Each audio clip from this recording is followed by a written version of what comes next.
Good morning प्यारे बच्चों। आज हम लोग पढ़ेंगे मंजरी कक्षा 7 पाठ 8 स्कूल मुझे अच्छा लगा। स्कूल मुझे अच्छा लगा पाठ की लेखिका तेत्सुको कुरोया नागी हैं, जो कि एक जापानी लेखिका है। प्रस्तुत पाठ में लेखिका ने वर्तमान स्कूलों की शिक्षा पद्धति पर करारी चोट करते हुए उसे बच्चों के लिए व्यवहारिक बनाने की बात कही है। पाठ का सारांश इस प्रकार है। जब तोतो चान ने नए स्कूल का गेट देखा तो वह ठिठक गई। ठिठक इसलिए गई क्योंकि उसे स्कूल का गेट बहुत आश्चर्य भरा लगा, क्योंकि स्कूल का गेट दो लकड़ी के खम्भों से बना हुआ था, दो लकड़ी के पेड़ों से बना हुआ था। अब तक वह जिस स्कूल में पढ़ती थी उसका गेट सीमेंट के खम्भों पर बना था और गेट पर बड़े बड़े अक्षरों में स्कूल का नाम लिखा था। पर इस स्कूल का गेट तो पेड़ के दो तनों से बना हुआ था, उन पर टहनियाँ और पत्ते भी थे। तोतो चान 7 वर्ष की जापानी लड़की थी। उसने स्कूल देखा तो उसे स्कूल बहुत अच्छा लगा। स्कूल के कमरों की जगह 6 बेकार रेलगाड़ी के डिब्बे काम में लाए गए थे। तोतो चान को लगा कि ऐसा स्कूल तो सपनों में ही होता होगा। रेलगाड़ी में स्कूल डिब्बों की खिड़कियां सूरज की प्रातःकालीन धूप से चमक रही थी, लेकिन झाड़ियों के बीच से झांकती गुलाबी गालों वाली एक नन्ही लड़की की आंखें और भी अधिक चमक रही थीं। तोतो चान माँ का हाथ पकड़कर हेडमास्टर साहब के पास ले गई। तोतो चान ने कहा कि हेडमास्टर जरूर स्टेशन मास्टर होंगे, क्योंकि रेलगाड़ी के डिब्बे के मालिक तो स्टेशन मास्टर ही होते हैं। माँ ने कहा, तुम्हारे पिताजी वायलिन बजाते हैं।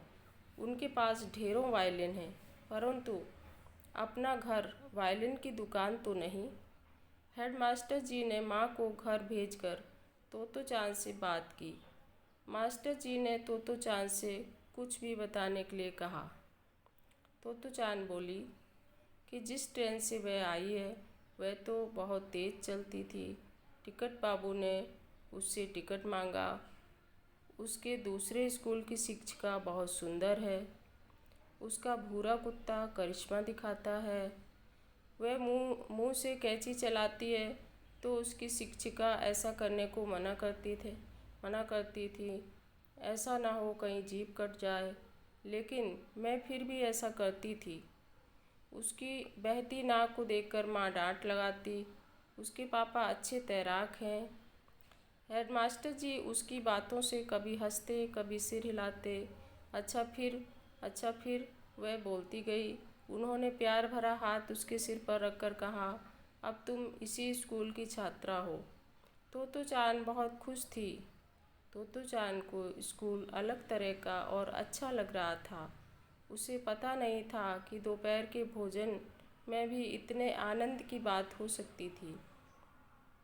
हर एक बच्चा खाने में कुछ समुद्र से और कुछ पहाड़ से लाता था, और मास्टर जी बच्चों की खाने की हर मेज़ पर रुक रुक कर बच्चों का टिफ़िन चेक करते थे।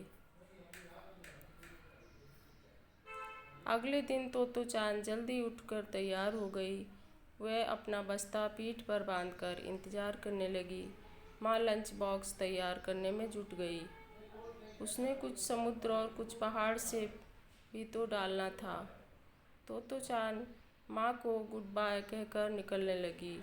उसे जाता देख माँ की आंखें भर आईं। उसकी चुलबुली बिटिया, जो हाल ही में एक स्कूल से निकाली गई थी, खुशी से स्कूल जा रही थी। तो बच्चों, ये था पाठ का सारांश। अब हम पढ़ेंगे प्रश्नोत्तर। तोतो चान को नया स्कूल क्यों अच्छा लगा? उत्तर है, तोतो चान को नया स्कूल इसलिए अच्छा लगा क्योंकि वह जिस स्कूल में पढ़ती थी उससे निकाली गई थी, और इस स्कूल में व्यवहारिक शिक्षा पद्धति अपनाई गई थी। नए स्कूल का गेट कैसा था? तोतो चान ने गेट देखकर क्या कहा? उत्तर है, नए स्कूल का गेट पेड़ के दो तनों से बना था। उसे देखते ही तोतो चान ने कहा कि यह गेट तो एक दिन टेलीफोन के खम्भों से भी ऊंचा हो जाएगा। तोतो चान ने स्कूल के हेडमास्टर को स्टेशन मास्टर क्यों कहा? उत्तर है, स्कूल रेलगाड़ी के 6 बेकार डिब्बों में लगता था। रेलगाड़ी का मालिक स्टेशन मास्टर होता है, इसलिए स्कूल के मालिक हेडमास्टर को तोतो चान ने स्टेशन मास्टर कहा। आपके विचार से कुछ समुद्र और कुछ पहाड़ से क्या मतलब हो सकता है? उत्तर है, कुछ समुद्र से जैसे तरल पदार्थ, खीर, दही आदि, और कुछ पहाड़ से जैसे गुड़, रोटी आदि। तोतो चान को स्कूल जाते देख माँ की आंखें क्यों भर आई? इसलिए क्योंकि माँ की चुलबुली बिटिया, जो पहले एक स्कूल से निकाली गई थी, खुशी से दूसरे स्कूल जा रही थी। उसे स्कूल जाता देख माँ की आंखें भर आईं। इस पाठ से हमें क्या शिक्षा मिलती है? इस पाठ से हमें यह शिक्षा मिलती है कि बच्चों को यदि सहजता से प्राकृतिक वातावरण में पढ़ाया जाए तो उनकी पढ़ने में दिलचस्पी बढ़ जाती है। निम्नलिखित विकल्पों को पढ़कर सही विकल्प का चयन कीजिए। स्कूल रेलगाड़ी के डिब्बों में चलता था। हेडमास्टर ने उसकी पूरी बात सुनी। दोपहर के भोजन के समय सभी बच्चे मिलकर भोजन करते थे। उपर्युक्त सभी। तो बच्चों, इसमें से आंसर है उपर्युक्त सभी। ये सारे कार्य स्कूल में होते थे। स्कूल रेलगाड़ी के डिब्बों में भी लगता था। हेडमास्टर ने उसकी पूरी बात सुनी थी। दोपहर का भोजन सभी बच्चे मिलकर करते थे आदि। यदि स्कूल के मुखिया को हेडमास्टर कहते हैं तो निम्नलिखित कार्यस्थलों के मुखिया को क्या कहते हैं? उत्तर है, बैंक के मुखिया को कहते हैं मैनेजर। प्राथमिक स्वास्थ्य केंद्र के मुखिया को कहेंगे प्राथमिक चिकित्सा अधिकारी। पुस्तकालय के मुखिया को कहेंगे पुस्तकालय अध्यक्ष। कॉलेज के मुखिया को कहेंगे प्राचार्य।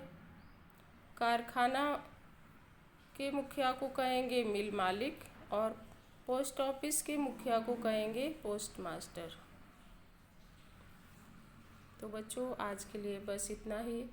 आप लोग वीडियो को ध्यान से पढ़िए, सारांश अपने शब्दों में याद करके लिखिए और प्रश्नोत्तर अपनी कॉपी में लिखिए। Thank you. बाय।